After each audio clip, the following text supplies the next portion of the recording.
So, this video is for Lewis and Erica. I am the person who gifted you guys with the cool feather toy. This one's the one I got for my cats. Now, it's true, yes, they do seem to get beat up after a time, but I realized something. One of my cats, this is Holly. She's kind of the more laid back one. More laid back. And, this is Jewel. She's the one who beats this thing up the most. As you can tell, she would probably like to play with it again. I just finished, wearing her out a ton.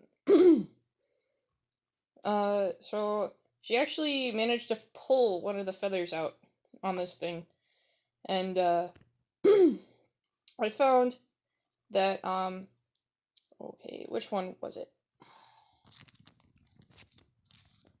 That they're probably glued in. Ugh. Okay, there we go. Yeah, as you can see, there's a little bit. Oh shoot! I accidentally pulled out the other one too. They were focus camera. They were glued. Please focus. Oh, goodness. My camera. Yeah. You can't tell. Okay, there we go. There's a little bit of glue on the end of this. It was glued into the end of this thingy. And, basically, I found that they actually shove right back in pretty well. Sorry. Blah. They shove right back in pretty well. You're seeing all of my messy house. It's not my house, but it is pretty messy. I am partly to blame for this.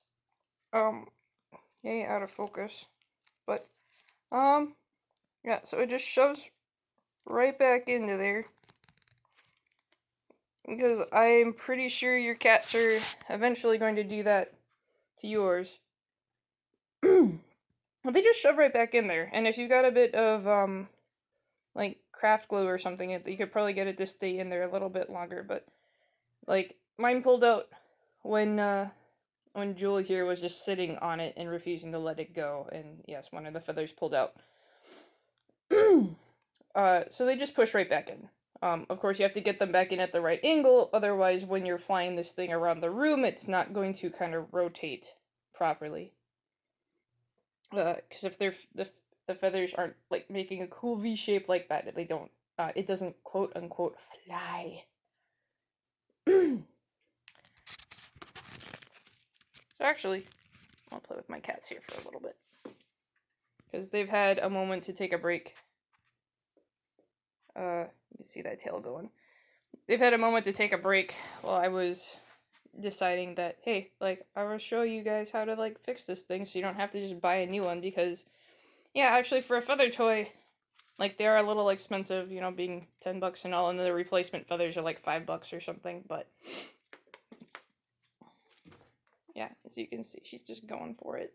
And she, goes to town on it. She does the same thing your Clinton does, tries to walk away with it. She does not want to let it go.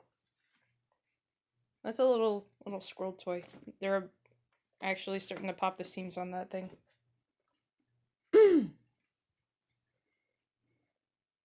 Jewel actually used to be an outdoor cat. She is we live in the middle of nowhere, very different from New York, but we still get stray cats around here, and she's a local farm cat that we took in. She was actually pregnant when we took her in, found homes for all her kittens and stuff like that, then got her fixed, so no more kittens. No more kittens for Jewel.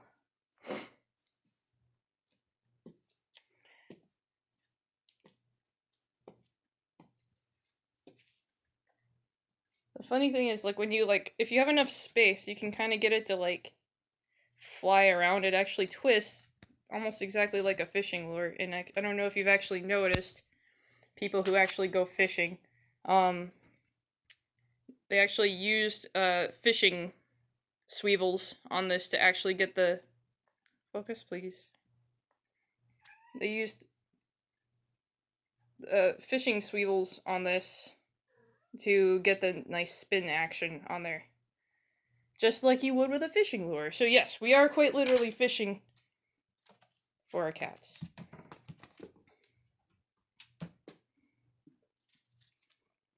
Oh, I guess that's all I wanted to show was like these are actually fairly easy to fix provided the cats haven't chewed the feathers to bits. Yeah, so I'm glad you guys are enjoying your cool little feathery toys. And like I hope you guys continue to explore toys for your cats. Like if you could get like a I think like the next thing if I had your cats in your living space, I would probably get like a cat tower. So that they can get up high. It helps them feel more confident in their space if you've been like watching the cool Jackson Galaxy vids. He talks about that. And yeah, and actually it would help solve your scratching problem because, okay, so I'm going to show you quick. I was trying to sum this up, but in true Minnesotan style, I am going on. Stop it, Joel. So, this is a cat tower. I actually got this one for free, and I've been, like, playing with the configuration of this because it's a little bit configurable. Jewel loves to sleep in that little nest there. And as you can see, they have been scratching this thing to pieces. Absolutely destroying that. Hi, car! Hi, my car! Hi, my car with no heat. It was a balmy 11 degrees yesterday morning, and I had to drive to work with no heat. 40-minute drive. That's what happens when you live out of town. But yeah, as you can see, they're kind of beating the snot out of this cat tower. So that's like the cool thing about having a nice tall cat tower is that there are plenty of places for them to scratch, and that they're not, as you can see, scratching our furniture at all. They're leaving our furniture alone. And this is actually a cat tower my dad built when I first got Holly, and it's her favorite place to scratch. And we just used like what is it, outdoor carpet and PVC pipes. It would actually be fairly easy to build, probably a good project. Like, I don't know if Paul would think it would be kind of simple to do, but it's, you know, it's a pretty easy solution. Like, actually, you know, Louis, you and Erica could probably do it in a day or an afternoon if you had free time. Again, if you had free time. Yeah, you guys hardly have any free time, it seems, with running a business and everything. There goes Holly.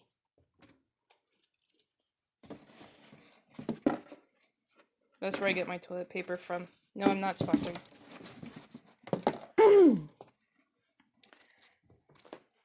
Okay, yeah, so really though, I am gonna, like, wrap this up. I'm not good at this YouTube-y, commenty, whatever thing. Yeah. Julie, you need to let that go. Let it go. Yeah, stop it.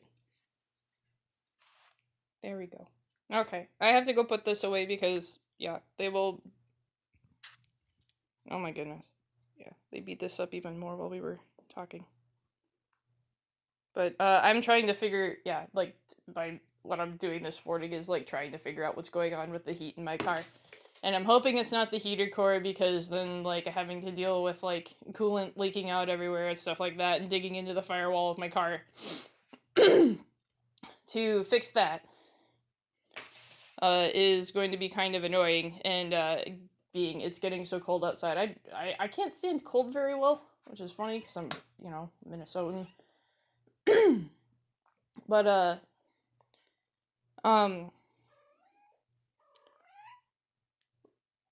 yes, Jewel. Jewel has the most interesting meows. But yeah, so, my dad actually kind of mentioned something yesterday that kind of makes sense, and I'm, like, looking into it to see if, like, it's, like, a temperature, sensor kind of thing, instead of, like, the heater core, or maybe even the, the blower motor door. I don't think it's the door, because, it still seems to be switching from hot to cold okay. It's just, like, when it's on hot, like, the heat coming out is, like, minorly lukewarm. The hose coming out of the firewall where the heater core is cold. I'm going on a tangent now. Okay. Yeah, I'm wrapping this up. This was supposed to be about the cats, not my car. Okay. Have a good day, people.